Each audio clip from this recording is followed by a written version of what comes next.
Hello friends, ये है factory channel. दोस्तों, आप अपनी सांस कितनी देर तक रोक सकते हैं? 30 सेकंड या मैक्सिमम 1 मिनट, राइट? और इसके बाद कैसा अजीब फील होता है और फिर आप अजीब सा सांस लेते हो। क्या आप जानते हैं कि फिलीपीन में कुछ ऐसे लोग हैं, बजो ट्राइब, जो 13 मिनट तक समंदर में सांस लिए बगैर रह सकते हैं। 13 मिनट, पर कैसे? फिर साइंटिस्ट का कहना है कि बजाओ ट्राइब के लोगों को अपने खाने को तलाश करने के लिए समंदर में डाइव करके मछलियों का शिकार करना पड़ता है। और फिर इनके जिस्म में एक और भी चीज देखने को मिली। इनके जिस्म का स्पील ऑर्गन बाकी नॉर्मल लोगों के जिस्म से एक्स्ट्रा लार्ज है और इसी स्पिन की वजह से जब वो पानी में डाइव करते हैं तो उनके जिस्म में ऑक्सीजन की कमी नहीं होती और हम मोस्टली आम लोग ऐसा नहीं कर सकते। नंबर 2, अगर मैं आपसे कहूँ कि आपके पास एक पावर है, एक ऐसी पावर जो आपके पास हो सकती है, और वो पावर जानते हैं क्या है? दूध पीना। क्या आप जानते कि 13,000 करोड़ मैमल्स में से कुछ इंसान ऐसे हैं जो बड़े होकर भी दूध को डाइजेस्ट कर सकते हैं और आप बहुत ही आसानी से दूध को पी लेते हैं और उसे हजम कर लेते हैं। तो trust me, it's a big super power, क्योंकि कुछ जानदार और मेजोरिटी ह्यूमंस भी दूध को हजम नहीं कर सकते। दुनिया में 65 से 70% तक ऐसे लोग हैं जो बड़े होने के बाद दूध को हजम नहीं कर सकते। लेकिन इसमें भी एक ट्विस्ट है। नॉर्दर्न यूरोप के लोग, स्वीडन, फिनलैंड जैसे कंट्रीज में 80% लोग दूध को बहुत ही आसानी से कर लेते हैं। और इसीलिए सवाल आता है कि इनके बाकी एरियाज में इतना फर्क क्यों है? इसकी रीजन ये है कि नॉर्दर्न यूरोप में बाकी दुनिया के एरियाज की निस्बत धूप कम होती है और इसीलिए इन लोगों के जिस्म में विटामिन डी और कैल्शियम की कमी होती रहती है। और इसीलिए आज से 50,000 से 10,000 साल पहले एक नॉर्दर्न यूरोपियन के साथ कुछ अलग ही हुआ, क्योंकि डीएनए में एक म्यूटेशन आ गया और वो जानवरों के दूध को आसानी से हजम कर सकता था। अगर धूप नहीं है तो आपको विटामिन की कमी हो गई है या कैल्शियम की कमी हो गई है, तो आपने कहीं ना कहीं से ये दूध निकालना है और खुद भी हासिल करना है जिसमें विटामिन और कैल्शियम भी हो। ये न्यूट्रिशन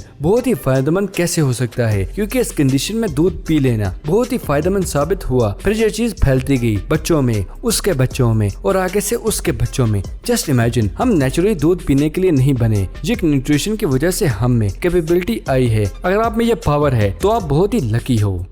नंबर 3, जानते कि एवोल्यूशन होता क्या है? एवोल्यूशन तब होता है जब एक पॉपुलेशन में कुछ जीन्स में वेरिएंट की तादाद और फ्रीक्वेंसी बढ़ने लगती है। फॉर एग्जांपल, एक पॉपुलेशन में मर्दों की average height around 5 feet 5 inches है और वहाँ पर गर्ल्स कहती हैं कि आज के बाद हम अबव 6 हाइट वाले लड़के से शादी करेंगे। और फिर होगा कुछ यूं कि अबव 6 वाले लड़कों की शादियाँ ज्यादा होने लगेंगी और उनके बच्चे क्या चांस होंगे? लंबी हाइट के होंगे या छोटी हाइट के होंगे? ऑफ कोर्स छोटी हाइट वाले मर्दों की हाइट से ज्यादा ही होंगे। और फिर कुछ अरसे बाद आपको क्या लगता है कि क्या होगा?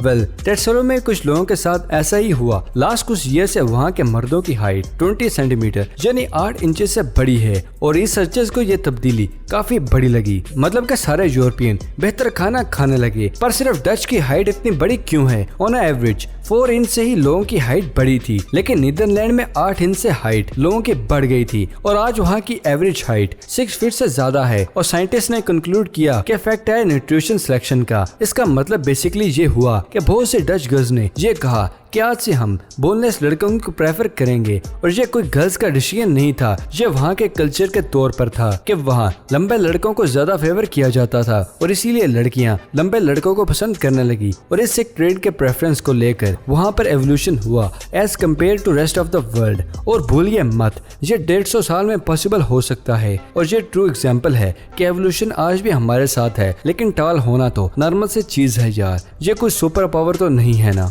नंबर 4, अगर आपका जिस्म के जहर से पूरी तरह से इम्यून हो रहा है तो क्या आप उसे सुपर पावर कहोगे? ऐसा हुआ था नॉर्थ अर्जेंटीना में एंडियाज पहाड़ों में रहने वाले इन लोगों के साथ, जहाँ की जमीन बिल्कुल बंजर है और जहाँ पर बहुत से वोल्केनोज भी हैं। इन बंजर जमीनों में जो भी नदियाँ और कुएं होते हैं उन सब में एलिसिन नाम के केमिकल्स पाए जाते हैं और ये बहुत ज्यादा तादाद में होते हैं, 1 मिलीग्राम पर litre. World Health Organization recommend करता है एवरेज वो 0.01 ग्राम पर लीटर है, यानी कि 100 गुना ज्यादा। जहाँ पर जहर मौजूद है, ये पानी कोई आम इंसान पिएगा तो उसके जिस्म में बहुत सी बीमारियां, ऑर्गन फेल होने की वजह से उसकी जान चली जाएगी। पर वहाँ के लोग खूब मजे से पीते हैं। आखिर ऐसे कैसे? इनके पास एक सुपर पावर है। होता कुछ यूं है, आपके जिस्म में एर्सेनिक आ गया ज्यादा मिकदार में तो आपका जिस्म तो उसे बाहर फेंकने की कोशिश करेगा और इस चक्कर में आपके यूरिन में मोनोमेथिल एरिसिक एसिड कंपाउंड ज्यादा मिकदार में निकालने लगेगा। लेकिन जहाँ के लोगों के यूरिन में ये कंपाउंड अमाउंट एक्चुअली में कम मिकदार में पाया गया था। तो इससे ये बात साबित होती है कि इनके जिस्म में हमारे जिस्म से अलग तरह ही प्रोसेस कर रहा होता है और इन पर डिटेल में रिसर्च करना तो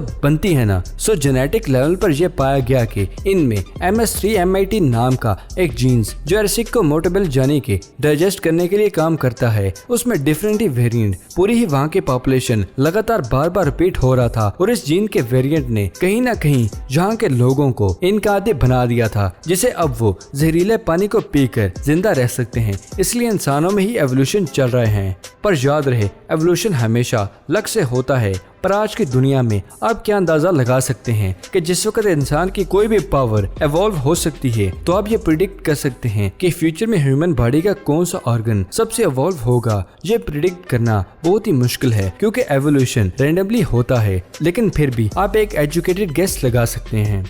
नंबर 5, जो पहले एवोल्यूशन हुए हैं उनको पढ़ के अब काफी आगे चल रहे हैं। दोस्तों, फ्रेमिंघम हार्ट स्टडी में साइंटिस्ट को ऐसे कुछ प्रूफ भी मिले हैं कि फ्यूचर में बहुत ही तबाही आने वाली है, जिसमें बताया गया है कि गर्ल्स की हाइट कम और वेट ज्यादा होगा। पहले ही आपको बता देता हूँ, फिर ना कहना कि आपको पता ही नहीं था। अलर्ट दे दिया है दोस्तों, बच के अब। साइंटिस्ट की रिसर्च में जब उन्होंने 14,000 लड़कियों की मेडिकल हिस्ट्री को देखा तो उन्होंने ये देखा कि शॉर्ट हार्टेड और हेल्दी गर्ल्स को ज्यादा रिप्रोडक्टिव एडवांटेज मिलता है, यानी कि वो ज्यादा बच्चे पैदा करती हैं। और of course short heighted girls भी ऐसे बच्चे पैदा करेंगी जो हेल्दी और शॉर्ट हाइट के होंगे। और अगर यही चलता रहा तो एक लड़की 2 सेंटीमीटर हाइट में छोटी होगी और वेट में 1 किलो मोटी होगी। और इमेजिन करें कि 1000 साल बाद क्या होगा।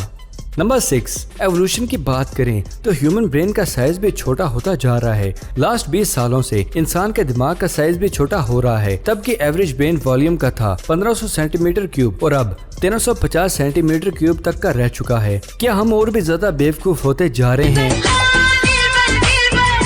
टिकटॉक को यूज करके दिमाग भी छोटा, सोच भी छोटी होती जा रही है। वेल ऐसे कैसे? ज्यादा ब्रेन का मतलब ये नहीं कि आप इंटेलिजेंस हो। मींस पैरम वेल्स को ही देख लें, सब जानवरों में इनके पास सबसे बड़ा दिमाग होता है। तो सवाल यही है कि आखिर हमारे ब्रेन का साइज कम क्यों हो रहा है? तो साइंटिस्ट का कहना है कि मॉडर्न में कम्प्लेक्स सोसाइटीज में रहता है और इन सोसाइटीज में डिवीजन ऑफ लेबर यानी काम के डिवीजन भी होती है। तो ह्यूमंस को इतने बड़े दिमाग की जरूरत नहीं होती। हमारा दिमाग छोटा जरूर हो रहा है, लेकिन वो ज्यादा एफिशिएंट भी हो रहा है। दुनिया भर में फैलने वाली नेगेटिव डिस्ट्रैक्शन को छोड़ के आप ये वीडियो देख रहे हैं, ये भी एक प्रूफ है यार। हमारा दिमाग साइज में छोटा होता जाए एनर्जी की कंजप्शन को कम करने के लिए, लेकिन हम स्मार्टनेस में बहुत ही तरक्की करते जा रहे हैं। और ये एवोल्यूशन हम देख रहे हैं कि दुनिया कितनी ही तरक्की कर रही है।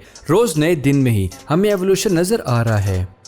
नंबर 7, क्या आपको बर्गर्स, फ्राइज वगैरह खाना पसंद है? आपकी माम आपको ये खाने से रोकती है तो ब्लेम करे एवोल्यूशन को। लाखों हजारों साल पहले जब बंदर राज करते थे तब उनके खाने को मिलेशन होती थी और ऐसे में कोई ऐसा फल, कोई सब्जी वगैरह खा ली जाती थी जिसमें स्ट्रेच और फैट ज्यादा होते थे, तो उनके जिस्म में एनर्जी आ जाती थी। फिर उनके जिस्म ने ये समझ लिया कि ये कैलोरीज बहुत ही इंपॉर्टेंट है जो कि जंगलों में सर्वाइव करने के लिए हेल्पफुल होंगी, और दिमाग के न्यूरोट्रांसमीटर ने रिवार्ड करना सीख लिया इन सब चीजों को खाते वक्त। और यही सब फीलिंग और यही रिवार्ड आपको फील करते हैं और जब भी आप टेस्टी खाने खाते हैं। आज हमें किसी हमले का खतरा है, खाने की कमी है? क्लीनली तो बिल्कुल भी नहीं, राइट? आजकल हाई कैलोरीज खाना खाना हमारे लिए बहुत ही डेंजरस है as compared to low calories खाना खाना। आजकल कोई भी इंसान कम खा के नहीं मरा बल्कि ज्यादा ही खा के मरा है, और इसलिए दिमाग का यही रिवार्ड जो पास में हमें मिलता था आज हमारे लिए बहुत ही डेंजरस है। लेकिन क्या आप जानते कि एक और चीज है जो पुराने जमाने में इसी तरह ही